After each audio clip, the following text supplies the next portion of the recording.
Hello everyone, how is it going? I hope you all are doing well. Let us start today's session. In our previous session, we learned about a system of resistors in series. When we connect resistors in series, we get equivalent resistance Rs equals to R1 plus R2 plus R3. This is an equation. This equation tells us that the equivalent resistance, that is Rs, is equal to the sum of their individual resistances R1, R2 and R3, and equivalent resistance Rs will be greater than any individual resistance. This we have learned. Now today we will learn resistance of a circuit which has parallel combination of resistors. Page number 213. So let us consider the arrangement of three resistors. Again we will take three resistors R1, R2 and R3. How are they joined? They are joined in parallel. Refer to figure number 12.10 for activity 12.6. Make a parallel combination XY of three resistors having resistances R1, R2 and R3 respectively. As I have told you before that all three resistors R1, R2 and R3 are kept parallel to each other and they are joined together at one point at X and another endpoint at Y. This means all three resistors are connected at points X and Y. Then we have a combination of cells, which is a battery, a plug key and ammeter. How is ammeter connected? It is connected in series. What does it measure? Ammeter measures an electric current flowing through the circuit. Also, we have a voltmeter. How to connect a voltmeter?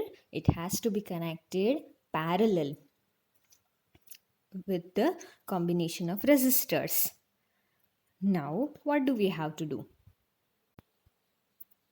When we arrange all these components for electric circuit and when we switch on, we have to note the readings from ammeter, which shows electric current. If we consider current I, we also have to take reading from the voltmeter. What does it show? It shows potential difference.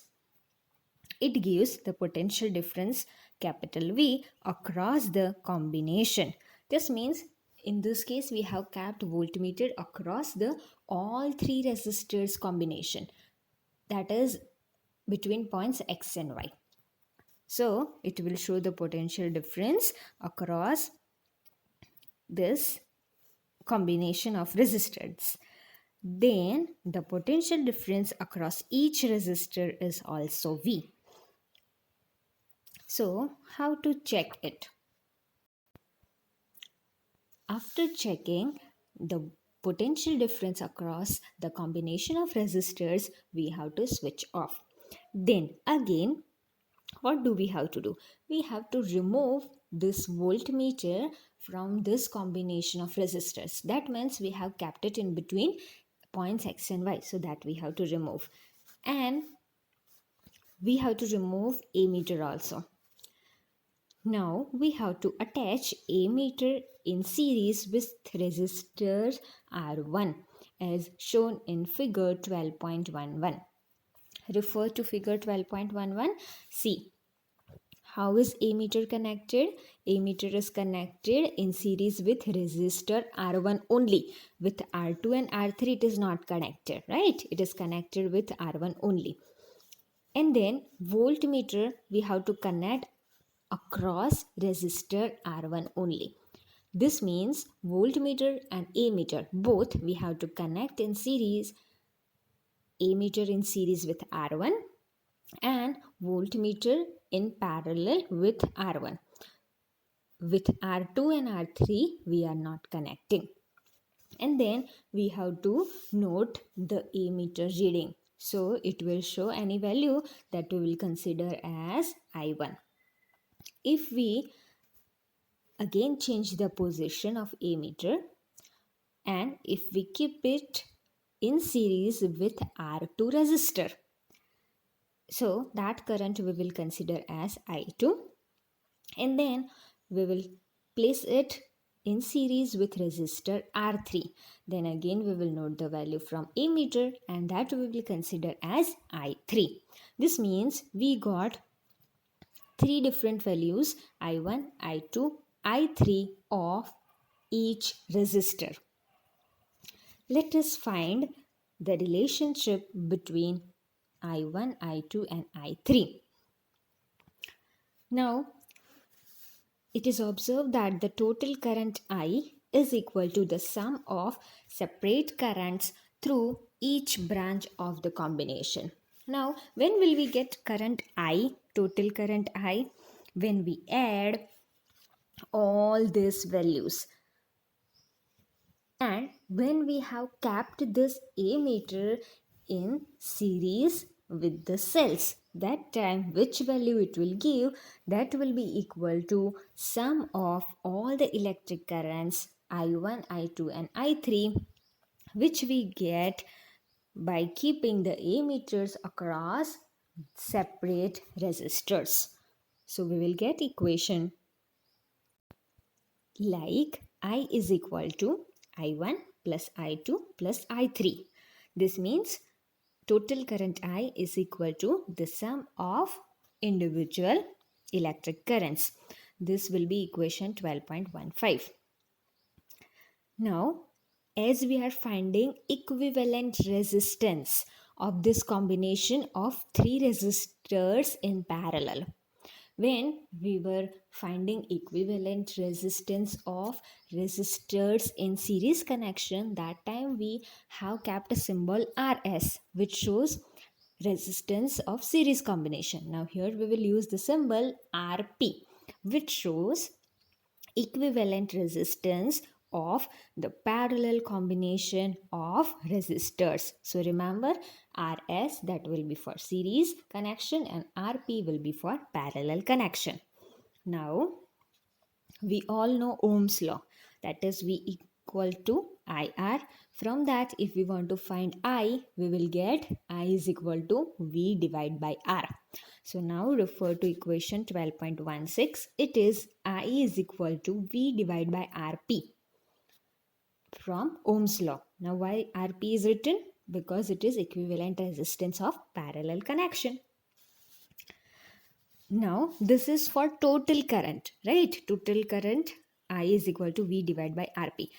If we apply Ohm's law for each resistor, do you remember we have kept ammeter with each resistor and we noted value? So if we apply Ohm's law for each resistor, we will get the values like, refer to equation 12.17. We will get I1 is equal to V divided by R1, I2 is equal to V divided by R2 and I3 is equal to V divided by R3. Now here I is different, right? For each resistor, electric current is different. So we have written the values I1, I2 and I3. But look the equation. Potential difference V is same everywhere. Whether you keep it at R1, R2, R3, potential difference V will be same here. Recall the system of resistors in series connection. There we were having electric current same, constant. I was same and V was different. Now here it is opposite to it. Here V, potential difference is same, whereas electric current I is different. So we will get three equations like this. Now what do we have to do? Refer to equation 12.15 and 12.17. What is 12.15? It is addition of all the current. Now in 12.17 we got individual value of I1, I2 and I3. So we will add them. We know that I is equal to I1 plus I2 plus I3. So we will put the values. I is equal to V divided by Rp. So that will be equal to V divided by R1, which is value of I1. Then I2 value we will keep, that is V divided by R2 plus I3 is V divided by R3. So we will get equation like this.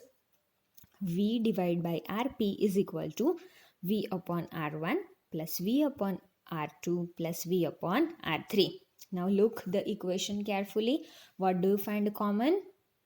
V is common, right? So both sides potential difference V is same. So we'll get cancelled. So we are left with 1 upon Rp is equal to 1 upon R1 plus 1 upon R2 plus 1 upon R3.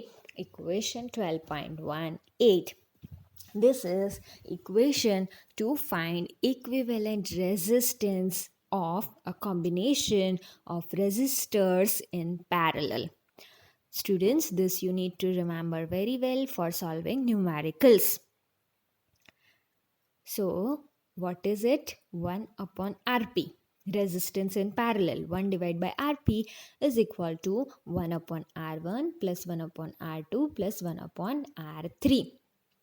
Recall the equation of equivalent resistance of a series connection. What it was? Rs is equal to R1 plus R2 plus R3. Here it is 1 divided by Rp. So remember. Now from this equation 12.18, what can we conclude? We conclude that the reciprocal of the equivalent resistance of a group of resistances joined in parallel is equal to the sum of the reciprocals of the individual resistances. So from this equation we can conclude that it is written 1 divided by Rp means reciprocal of equivalent resistance. Rp means equivalent resistor is equal to reciprocals of resistors in parallel. So reciprocals of the individual resistance. From this equation, we can conclude that. Now, I have a question. The reciprocal of equivalent resistance, that is Rp, will it be greater than the individual resistances or will it be less than the reciprocal of individual resistances? So the answer is the reciprocal of equivalent resistance will be less than the resistance of individual resistors. Recall what about series combination? There the equivalent resistance was greater than any individual resistances. Here what it will be? It will be opposite. Why? We can see from the formula only that it is reciprocal. So it will be less. What it will be? The equivalent resistance of combination of 3 resistors in parallel will be always less than the reciprocal of the individual resistances. So remember this. This can be asked to prove this equation. 1 upon Rp is equal to 1 upon R1 plus 1 upon R2 plus 1 upon R3. This equation can be asked to prove. So you have to draw the figure, then you have to explain each and every equation, then you have to write it. Similarly, it can be asked for series combination. And both the topics are very much easy, so learn it properly.